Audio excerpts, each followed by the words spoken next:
Hello students. क्या हाल है? बढ़िया। और पढ़ाई पढ़ाई ऐसे ही चल रही है। चलिए ठीक है।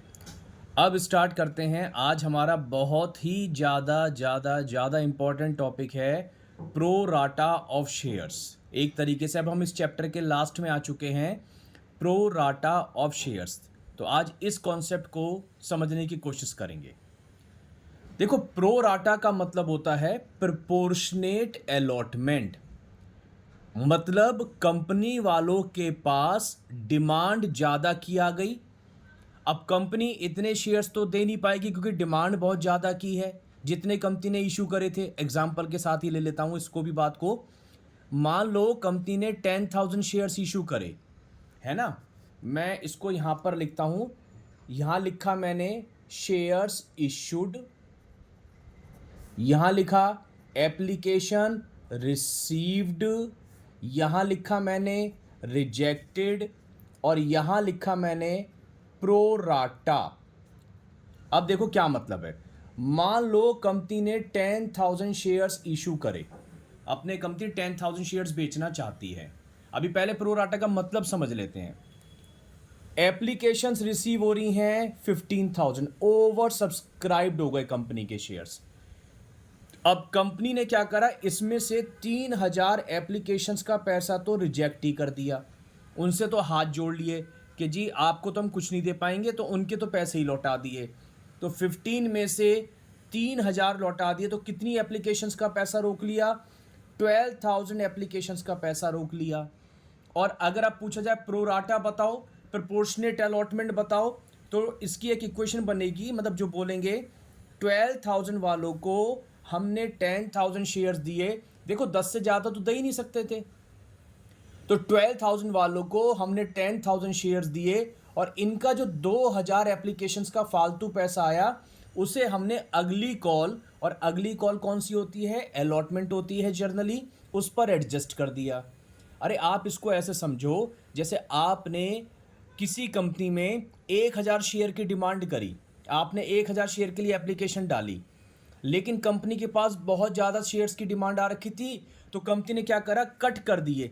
आपको 1,000 शेयर्स ना दे के आपको 90% ही शेयर्स दिए। तो 1,000 का 90% 900 शेयर्स दिए। ये प्रोपोर्शनेट हो गया ना, प्रो राटा हो गया। यानी कि कंपनी ने क्या करा, 90% अलॉटमेंट कर रही है। तो कंपनी ने आपको 900 शेयर्स दिए, तो आपके कितने शेयर्स का पैसा कंपनी के पास फालतू है? 100 शेयर का। भाई आपने 1,000 के भेजे थे, कंपनी ने आपको 900 शेयर्स दे दिए, तो जो आपके 100 शेयर्स का पैसा फालतू है, वो कंपनी आपसे कहती है कि देखो शेयर होल्डर, आप हमारे अब शेयर होल्डर हो, बन गए हो, क्योंकि हमने आपको 900 शेयर्स दे दिए, और हम अभी आपसे आगे पैसा मांगेंगे इंस्टॉलमेंट का, अलॉटमेंट का है, फर्स्ट कॉल का है। तो आप ऐसा करना, ये जो 100 शेयर का पैसा आपने हमें ज़्यादा दे रखा है, हम इस पैसे को आपको लौटा नहीं रहे, हम इस पैसे को अगली कॉल पे एडजस्ट कर देते हैं। और अगली कॉल कौन सी होती है? अलॉटमेंट होती है। तो आप अगली कॉल पे 100 शेयर का पैसा कम भेज देना। तो कोई प्रॉब्लम है क्या? नहीं। आप इसको ऐसे समझ लो, आपके स्कूल की फीस मान लीजिए 7,800 है, और आपने किसी महीने 8,000 रुपये डिपॉजिट करवा दी, तो स्कूल वालों ने अभी आपके 200 रुपये वापस नहीं करे, तो वो ये कह रहे हैं कि ऐसा करो, अगले महीने की फीस में एडजस्ट करवा लेना। तो अगला महीना जब आएगा तो उसमें 7,800 की जगह कितना डिपॉजिट कर दोगे आप? 7,600। तो प्रो राटा का देखो सिंपल सा मतलब दिमाग में रखना, कंपनी के पास डिमांड ज़्यादा की आती है, कंपनी शेयर्स कम अलॉट करती है, और जो एक्सेस पैसा होता है वो कंपनी नेक्स्ट कॉल पे एडजस्ट कर देती है। और क्योंकि नेक्स्ट कॉल अलॉटमेंट होता है, इसलिए मैं बार बार बोल रहा हूँ अलॉटमेंट पे एडजस्ट कर देती है। जर्नली वर्ड लगा रहा हूँ, कभी कभार आगे भी होता है, वो बाद में देखेंगे, लेकिन जर्नली 99% केसेस में ये पैसा अलॉटमेंट पे ही एडजस्ट होगा। और देखते हैं, 15,000 शेयर्स कंपनी ने इस बार इशू करे, 20,000 की कंपनी के पास एप्लीकेशंस आई, ओवर सब्सक्राइब्ड हुई हैं। कंपनी ने इसमें से 4,000 एप्लीकेशंस रिजेक्ट कर दी। रिजेक्ट का तो मतलब है उन्हें तो कुछ भी नहीं दिया, उनका तो टोटली पैसा ही वापस कर दिया। तो 20 में से 4 हटा दो, कितनी एप्लीकेशंस का पैसा रोक लिया गया? 16,000 एप्लीकेशंस का पैसा रोका। लेकिन इनको कितने शेयर्स दिए गए होंगे? 15,000 से ज़्यादा तो दे ही नहीं सकते थे। तो प्रो राटा क्या हुआ? 16,000 वालों को, जिन्होंने 16,000 के लिए अप्लाई किया था, उन्हें 15,000 शेयर्स दिए गए। इसका अगर एक रेशो निकालें, कभी कभार पूछ लेता है जी प्रो राटा रेशो बताओ, तो 16 और 15 का रेशो आ रहा है। तो जो 16 शेयर की डिमांड कर रहे हैं, कंपनी उन्हें 15 शेयर दे रही है। तो एक रेशो निकाल लिया कंपनी ने, 16 वालों को हम 15 देंगे, और अगर कोई 32 शेयर की डिमांड करेगा तो हम उसे 30 शेयर देंगे, ये मतलब है। तो कंपनी ने एक रेशो फिक्स कर दिया, इसी को बोलते हैं प्रो राटा। तो खैर आपको बस ये याद रखना है, 16 वालों को हमने 15 दिए और 1,000 का पैसा हमने आगे ट्रांसफर कर दिया। और देखते हैं, 2 एग्जांपल और देखते हैं, फिर क्वेश्चन पे आ जाते हैं। 50,000 शेयर्स इशू करे, 70,000 की एप्लीकेशंस आई, और कंपनी ने जो रिजेक्ट कर दी, वो मान लेते हैं कंपनी ने 12,000 रिजेक्ट कर दी। तो 70 में से 12 हटाओ, कितने बचे? 58,000। तो क्या प्रो राटा इक्वेशन बनेगी? 58 वालों को 50,000 शेयर्स दिए, और उनके 8,000 का जो फालतू पैसा था उसे कंपनी ने अगली कॉल पर एडजस्ट कर दिया। लास्ट, कंपनी ने 40,000 शेयर्स इशू करे, एप्लीकेशंस रिसीव्ड हुई 60,000 की, और इस बार लिखा हुआ है कि प्रो राटा अलॉटमेंट है 48, मतलब इतनी एप्लीकेशंस का पैसा रोका गया है, इतनी एप्लीकेशंस का पैसा रोका गया। तो बताओ 60 में से 48 रोक ली, तो रिजेक्ट कितनी हुई? 12,000 रिजेक्ट हो गई। तो क्या प्रो राटा इक्वेशन बनी? 48 वालों को हमने 40,000 शेयर्स दिए, और कितने एप्लीकेशन का पैसा आगे चला गया? 8,000 जो एक्सेस पैसा बचा इसमें, वो हमने अगली कॉल यानी कि अलॉटमेंट पे एडजस्ट कर दिया। अब देखो, एक इसे क्वेश्चन के जरिए और क्लियर करेंगे। ये मैंने एक छोटा सा क्वेश्चन ड्राफ्ट किया है। शेयर्स इश्यूड 40,000, ये जो मैंने अभी यहां पर बनाया भी था, देखो ये कर देता हूं, ये वाला था। देखो, शेयर्स इश्यूड 40,000, ये करें हैं 40,000 issue. Application received, applications received हम यहां पर लिख देते हैं 60,000। ये एप्लीकेशन रिसीव्ड 60,000, ये रही 60,000। रिजेक्ट कितनी हुई है? 12,000। और बैलेंस हो गया प्रो राटा, तो प्रो राटा कितना हो गया? 48। तो 48 वालों को हमने 40,000 शेयर्स दिए, और कितने का पैसा आगे चला गया? 8,000 का। आगे एप्लीकेशन 2 रुपए की है, अलॉटमेंट 5+1 की है, फाइनल कॉल 3 रुपए की है। चलो पहले यहां तक की एंट्री बना लेते हैं। First entry, bank account debit to share application, जो एप्लीकेशन का पैसा आता है, और ये किससे बनाते थे? जितनी एप्लीकेशंस रिसीव होती हैं, और रिसीव कितनी हुई है? 60,000 इनटू एप्लीकेशन पे कितने देने थे? 2 रुपए। तो यहां पर कितनी अमाउंट आ जाएगी? 120। मैं फिर से बता दूं, मैं थोड़ा रफ कर रहा हूं तो मैंने बीच में लिख दी है। आप सबको अमाउंट लिखनी आती है, डेबिट के सामने डेबिट में लिखोगे, क्रेडिट के सामने क्रेडिट में लिखोगे, ठीक है। मैं सिर्फ कॉन्सेप्ट समझाने की कोशिश कर रहा हूं, प्रेजेंटेशन पे ध्यान नहीं दे रहा हूं मैं। आगे, शेयर एप्लीकेशन अकाउंट डेबिट, दूसरी एंट्री में शेयर्स अलॉट करते हैं, और जब शेयर्स अलॉट होते हैं तो कंपनी की कैपिटल इंक्रीज। कुछ पैसा रिजेक्ट हुआ है, 12,000 एप्लीकेशंस का पैसा रिजेक्ट हुआ था ना, तो बैंक क्रेडिट हो जाएगा, पैसे जा रहे हैं।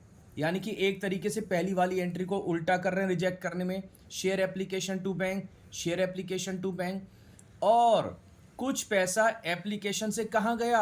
अलॉटमेंट पे भी गया। जो एप्लीकेशन पे फालतू पैसे आए हैं, कुछ तो देखो कैपिटल बन गए, मतलब कुछ के तो शेयर्स अलॉट हो गए, कुछ वापस हो गए, और उसके बावजूद भी जो फालतू पैसा बचा है प्रो राटा में बचेगा, पक्की बात है, उसे हम कहाँ भेज रहे हैं? अगली कॉल पर भेज रहे हैं। और अगली कॉल कौन सी होती है? अलॉटमेंट होती है। तो टू शेयर अलॉटमेंट अकाउंट। तो एप्लीकेशन कितने की आई थी? 60,000 इंटू 2 की आई थी ना, तो ये तो जितने से क्रेडिट उतने से डेबिट। 60 में से कितने शेयर्स अलॉट करे गए? 40,000 के शेयर्स अलॉट करे गए, तो 40 इंटू 2 80,000 के शेयर्स अलॉट हो गए। उसके बाद कितने रिजेक्ट हो गए? 12,000 रिजेक्ट हो गए थे, तो 12,000 इंटू 2 24,000 की अमाउंट वापस कर दी गई। और बाकी जो बचा इसमें से ये माइनस कर लो, बाकी जो बचा यानी कि वो पैसा अलॉटमेंट पे चला गया। या मैं इसको ऐसे भी बोल सकता हूं, हमारी प्रोराटा इक्वेशन क्या थी, 48 वालों को 60 में से 12 हटा दिए थे ना, तो 48 वालों को हमने 40,000 शेयर दिए थे, तो 8,000 का पैसा, 8,000 इंटू 2, 16,000 जो हमारे पास एक्सेस आ रखा है उसको हमने अगली कॉल पर एडजस्ट कर दिया। नरेशन सिंपल सी बना देना, बीइंग एप्लीकेशन मनी एडजस्टेड। उसके बाद आगे चलते हैं, share allotment account debit, installment due कर रहे हैं, to share capital, capital increase और प्रीमियम है क्वेश्चन के अंदर देखो, और प्रीमियम कंपनी के लिए प्रॉफिट होता है, प्रॉफिट को क्रेडिट कर रहे हैं नॉमिनल अकाउंट के तरह रूल से। तो कितने शेयर्स पे चलेगा क्वेश्चन भाई, 40,000 दिए हैं तो 40,000 पे तो मांगने का हक रखते हो, तो 40,000 इंटू 6 तो करोगे अलॉटमेंट, तो ये हो गया 240, तो आपका अलॉटमेंट आना चाहिए, जिसमें कैपिटल के नाम का पैसा कितना है 5 और प्रीमियम के नाम का 1, तो ये 2 लाख रुपए की तो बनी कैपिटल, है ना, और प्रीमियम कितना बना 40 इंटू 1, 40,000 रुपये आप प्रीमियम के मांग रहे हो, तो 240 आप टोटल मांग रहे हो, जिसमें 2 लाख कैपिटल के और 40,000 आप प्रीमियम की अमाउंट पब्लिक से मांग रहे हो। अब रिसीव करते हैं, जब रिसीव करेंगे तो बताओ जल्दी से रिसीव करने की एंट्री क्या बनती है, रिसीव जब करेंगे तो एंट्री क्या बनेगी, तो रिसीव करने की एंट्री बनेगी हमारी बैंक अकाउंट डेबिट, और इसमें एक हमारा शेयर होल्डर डिफॉल्टर हो गया था, और जब डिफॉल्टर होता है तो उस डिफॉल्टर को हम कॉल्स इन एरियर्स के नाम से डेबिट करते हैं। मैं क्वेश्चन को आगे पढ़वा देता हूं, है ना, उसमें क्या लिखा था, अभी तक तो हमने केवल एप्लीकेशन वाली लाइन पढ़ी थी ना, ये लिखा हुआ है देखो, Ram who applied for 240 shares fail to pay allotment, यहां पे हम चल रहे हैं इस समय, वो कह रहे हैं राम एक हमारा शेयर होल्डर था जिसने अप्लाई किया था, यानी कि मांगे थे, अप्लाई का मतलब होता है डिमांड करना, उसने 240 शेयर्स मांगे थे और उसने अलॉटमेंट का पैसा नहीं दिया। अब 2 मिनट के लिए मुझे आपका फोकस चाहिए, ध्यान दो जरा, ये देखो राम 240 शेयर मांग रहा है और प्रोराटा है, तो क्या उसको 240 शेयर्स ही दिए गए होंगे, नहीं, प्रोराटा का मतलब क्या है, आप मांगते ज्यादा हो मिलते कम हैं और आपका फालतू पैसा आगे चला जाता है अलॉटमेंट पे, तो यही काम राम के साथ भी हुआ होगा, राम ने 240 मांगे लेकिन मिले कम होंगे। थोड़ी देर के लिए मान लेता हूं कि सपोज राम को 200 शेयर मिले, अभी निकालेंगे कैसे मिले, फिलहाल मान लेते हैं कि राम ने मांगे 240 लेकिन मिले उसे 200 शेयर्स, तो कितने शेयर का पैसा फालतू हो गया राम का, 40 शेयर का, कितने रुपए शुरुआत में एप्लीकेशन पे देते हैं ना पैसा, तो 40 इंटू 2, 80 रुपये राम के कंपनी के पास एक्स्ट्रा रखे हैं। राम के पैसों का कंपनी ने क्या करा होगा, इन 80 रुपये का उठा के अलॉटमेंट पे एडजस्ट कर दिया होगा। ये जो एप्लीकेशन पे राम के 80 रुपये एक्स्ट्रा आए थे, कंपनी ने ये 80 रुपये अलॉटमेंट पे एडजस्ट कर दिए होंगे और राम से कहा होगा देखो राम आप अलॉटमेंट पे 80 रुपये कम भेज देना। अब राम को अलॉटमेंट देनी कितनी थी, अलॉटमेंट 6 रुपये की है, राम के पास कितने शेयर्स हैं 200, मैंने मान लिया है ना, 240 तो मांगे थे मिले 200, तो राम को 200 शेयर्स पे 6 रुपये के हिसाब से 1200 रुपये देने थे, 200 इंटू 6 1200 रुपये, ऑलरेडी कितने आ रखे थे 80 रुपये, 1200 में से 80 कम कर लो, है कि नहीं, 1200 देने थे 80 तो ऑलरेडी दे चुका है ना वो, तो उसको कितने देने थे, यानी कि 1120 रुपये जो कि उसने नहीं दिए, फेल टू पे अलॉटमेंट। तो पता है इसमें पंगा, मतलब बस यही प्रोराटा है, इतना सा बस अलॉटमेंट वाली एंट्री में जो पैसा फालतू आया था वो अलॉटमेंट पे चला गया था। अब अगर कोई अलॉटमेंट का पैसा नहीं देगा तो मुझे देखना पड़ेगा ना कि भाई उसका कितना पैसा फालतू आया था जो कंपनी ने अलॉटमेंट पे एडजस्ट कर रखा है, तो मैं चेक करूंगा अलॉटमेंट पे कितना आना था, उसका पहले से कितना कंपनी के पास रखा हुआ है, तो डिफरेंस अमाउंट यानी कि उसको अलॉटमेंट पे देनी थी और वो नहीं दे पाया। अब इस चीज को जरा मैं वर्किंग नोट के जरिए आपको बताऊंगा कैसे करना है, और आपको भी वर्किंग नोट बनाना पड़ेगा उसमें, ठीक है। तो देखो कैसे बनाएंगे वर्किंग नोट, सिंपल सा है वैसे तो, एक बार 2-3 क्वेश्चन आप अपने आप कर लोगे तो क्लियर हो जाएगा। तो वर्किंग नोट में यहां लिखना आप शेयर्स अप्लाइड, देखो अप्लाइड का मतलब होता है शेयर्स मांगे, और यहां लिखोगे आप शेयर्स अलॉटेड, अलॉटेड का मतलब होता है शेयर्स दिए। तो यहां पहले लिखोगे प्रो राटा इक्वेशन, क्या थी हमारे क्वेश्चन में, 48,000 वालों को 40 दे दिए। एक बात का खास ध्यान रखना, जो रिजेक्ट हो जाती हैं उनसे कोई लेना देना नहीं होता, तो अप्लाइड में हमेशा प्रोराटा वाले लिखनी है इक्वेशन, 48 वालों को 40 दिए। अब इसमें कहीं राम भी था, राम डिफॉल्टर है ना, उसके लिए काम कर रहे हैं ये। अब राम ने 240 शेयर्स मांगे थे, ये दे रखा है ना, अप्लाइड दे रखा है, 240 मांगे थे, तो राम को कितने शेयर्स दिए गए ये निकालना है। अब सिंपल यूनिटरी मेथड देखो, जिनका मैथ्स में हाथ अच्छा है वो तो निकाल ही लेंगे, लेकिन जिनका नहीं है मैं सीधे सीधे उनको बता देता हूं, जिधर क्वेश्चन मार्क लगा हुआ है उस वाली डिजिट को ऊपर रख देना, उसके ऊपर जो लिखी है ये है ना 40, तो 40,000 ऊपर रख दो अपॉन 48,000 इंटू 240, इंटू 240, समझ में आ रही है बात। तो 40,000 ऊपर रखा, 48, ये यूनिटरी मेथड ही है वैसे, कि जिनको 48 मांगे थे उन्हें 40 दिए गए, तो 240 मांगे होंगे उन्हें कितने दिए गए हैं, ये यूनिटरी मेथड ही है। तो जब इसको हम सॉल्व करेंगे तो ये 200 शेयर्स निकल के आ जाएगा, 200 शेयर्स, क्लियर। अब मान लो अगर क्वेश्चन में ये 240 ना दें, ये 200 दे दें, भाई किसी क्वेश्चन में अप्लाइड देंगे किसी में अलॉटेड देंगे। अब मान लो अगर ये 200 दे देते तो ये निकालना पड़ता कितने मांगे थे, तो उसके लिए अब अगर ये क्वेश्चन मार्क है इधर वाला और ये दे रखा है तो मैं इसे ऊपर रख दूंगा 48,000 अपॉन 40,000 और इनटू यहां पर फिर जो दे रखा होगा 200 उससे मल्टीप्लाई करूंगा तो 240 निकल के आ जाएगा। तो सिंपल जिधर क्वेश्चन मार्क लगा होगा उसे आप ऊपर रख देना, समझ में आ गई बात। अब इसने 200 शेयर्स इसको दिए गए थे, तो बताओ एक्सेस मनी कितनी रही, एक्सेस मनी इसने मांगे थे 240, इसे मिले 200, तो 40 शेयर का पैसा फालतू। और ये पैसा कब भेजा जाता है, शुरुआत में, और शुरुआत की एप्लीकेशन को कितनी अमाउंट थी, 2 रुपये, तो एप्लीकेशन से मल्टीप्लाई करना होगा, तो इसके एक्सेस अमाउंट आ गई 80 रुपये, इसके कंपनी के पास फालतू हैं। तो हमने अभी 2 स्टेप कर लिए, एक में हमने ये निकाला कि राम को कितने शेयर्स अलॉट करे गए, और एक में हमने निकाला उसका कितना पैसा फालतू है। अब कंपनी ने 80 रुपये क्या करें, आगे भेजे हैं, तो तीसरे वाले स्टेप में हम निकाल रहे हैं अलॉटमेंट ड्यू। राम के पास 200 शेयर्स हैं, है ना, ये तो है 200 शेयर्स अलॉटेड वाले जो हैं, उसी पे तो मांगोगे आप उससे, और वैसे भी कभी भूल जाओ तो जो दोनों में कम होगा 240 और 200, उस कम वाले से क्वेश्चन बढ़ाओगे आप।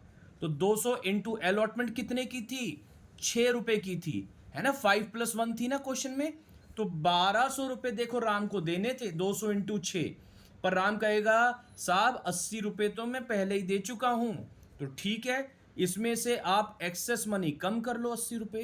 तो राम को कितने देने थे अलॉटमेंट पे, 1120 रुपए, और राम ने ये वाला पैसा नहीं दिया, क्वेश्चन में लिखा हुआ है, यही हमारा कॉल्स इन एरियर्स हो जाएगा।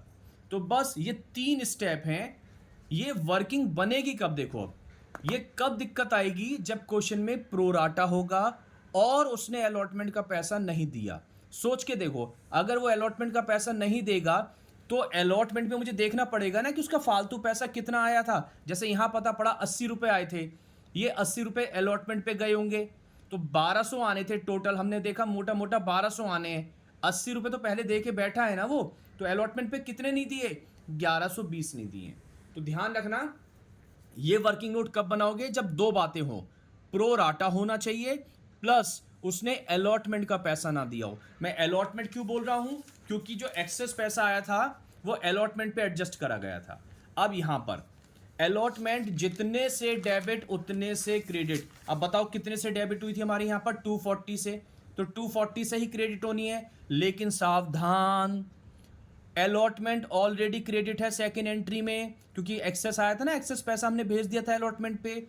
तो 240 में से 16 हटा देना, ऑलरेडी क्रेडिट हो चुका है। तो कितने बचे? 2,24,000 रुपए, है ना। तो शेयर अलॉटमेंट में यहां पर 2,24,000 रुपए क्रेडिट करोगे। तो 2,24 यहां करे, 16 पहले से क्रेडिट थे, तो हो गए यहां पर आपके कितने? 2,40। जितने से डेबिट उतने से क्रेडिट। और कॉल्स इन एरियर्स अभी अभी हमने निकाला, 1120 आया था, 1120 रुपये इसका अलॉटमेंट का ये वाला। और डिफरेंस अमाउंट ये आप बैंक में निकाल लेना, 224 में से 1120 कम कर लेना। आगे चलते हैं। इसके बाद क्वेश्चन में क्या लिखा हुआ है? इसके बाद क्वेश्चन में लिखा हुआ है फाइनल कॉल 3 रुपए की है, और यहां पढ़ रहे थे Ram applied 200 shares fail to 240 shares fail to pay allotment and his shares were forfeited after final call. अब क्वेश्चन सिंपल है, देखो प्रो राटा का जो दौर था वो निकल गया इस क्वेश्चन में, इतना ही होता है जो अलॉटमेंट वाला पैसा रिसीव किया था। अब तो फाइनल कॉल के बाद शेयर्स फॉरफिट हो रहे हैं, इसका मतलब है फाइनल कॉल मांगी गई है। चलो अब नॉर्मल एंट्री बना लेते हैं फटाफट। Share final call account debit to share capital, कितने शेयर्स पे? 40 शेयर्स पे। और फाइनल कॉल कितनी की थी हमारी? एक बार जरा चेक कर लें, 3 रुपए की हमारी फाइनल कॉल थी। तो 40,000 इंटू 3, 120 आ गया। सिंपल एंट्री अब ये वाली। Bank account debit, Ram defaulter चल रहा है, अलॉटमेंट नहीं थी तो फाइनल कॉल भी नहीं थी, तो 2 share final call bank account debit, calls in arrears account debit, 2 share final call. Final call जितने से डेबिट उतने से क्रेडिट, 120। राम के पास 200 शेयर्स थे, फाइनल कॉल के 3 रुपए नहीं दिए, यानी कि 600 नहीं। देखो यहाँ कोई पंगा नहीं है ना। कभी आप सोचो यहाँ क्यों नहीं बना रहे वर्किंग नोट? जो फालतू पैसा था वो अलॉटमेंट पे था, इसलिए वहां बनाना पड़ गया। यहाँ तो कुछ नहीं, यहाँ तो नॉर्मल था, यहाँ कोई एक्सेस पैसा थोड़ी ना ट्रांसफर हुआ था। 3 रुपए देने थे, नहीं दिए, और बाकी की अमाउंट यहाँ पर आ जाएगी 1,19,400। अब इसके शेयर्स फॉरफिट करते हैं, और जब शेयर फॉरफिट होते हैं तो हमारा एक मेंबर कम, शेयर कैपिटल को डेबिट करेंगे। कितने शेयर्स फॉरफिट हो रहे हैं? 200। किससे मल्टीप्लाई करेंगे? कॉल्ड अप मनी से। कॉल्ड अप मनी जिसके बाद शेयर्स फॉरफिट हो रहे हैं, फाइनल कॉल के बाद हो रहे हैं, तो 10 रुपये हो गया, ये हो गया 2,000 रुपये। सिक्योरिटी प्रीमियम याद है, ये सब बातें पुराने वीडियो में कवर हैं, वहाँ देख लेना चाहो तो। सिक्योरिटी प्रीमियम को डेबिट करते हैं कब? जब प्रीमियम का पैसा नहीं देता, तो उसने अलॉटमेंट का पैसा नहीं दिया है, तो अलॉटमेंट के साथ लगा हुआ प्रीमियम भी नहीं दिया होगा। और प्रीमियम कितना था अलॉटमेंट के साथ? अलॉटमेंट के साथ प्रीमियम था देखो 1 रुपीज़ का, तो उसने 1 रुपीज़ नहीं दिए, है नहीं। तो सिक्योरिटीज प्रीमियम डेबिट 200 रुपये नहीं दिए। 2 कॉल्स इन एरियर्स, उसने पैसा कॉल्स इन एरियर्स का कौन कौन सा नहीं दिया था? अलॉटमेंट के 1120, ध्यान रखना जो वर्किंग नोट में निकाल रखे थे, अलॉटमेंट के तो 1120 नहीं दिए, और फाइनल कॉल के कितने नहीं दिए थे? 600 रुपये ये निकाले हुए हैं। तो 1120 और 600 कितने होते हैं? 1720 रुपये नहीं दिए। और डिफरेंस जो पैसा उसने दे दिया होगा वो शेयर फॉरफिटेड में जाएगा, नॉमिनल अकाउंट है। 2200 में से 1720 आप कम कर लेना, तो ये कितना हो जाएगा? 480 हो जाएगा, है ना। 480 उसका पैसा कंपनी ने फॉरफिट कर लिया। बस इसमें कोई रीशू तो हुआ नहीं था, इसलिए रीशू वाली एंट्री करेंगे नहीं। क्वेश्चन हमारा कंप्लीट। मुझे केवल प्रो राटा वाला कॉन्सेप्ट समझाना था, तो उम्मीद है आपको समझ में आया होगा। आ गया हो तो शेयर करने में कंजूसी मत करो, लाइक करो और सब्सक्राइब करो। मिलते हैं नेक्स्ट वीडियो में। Thank you.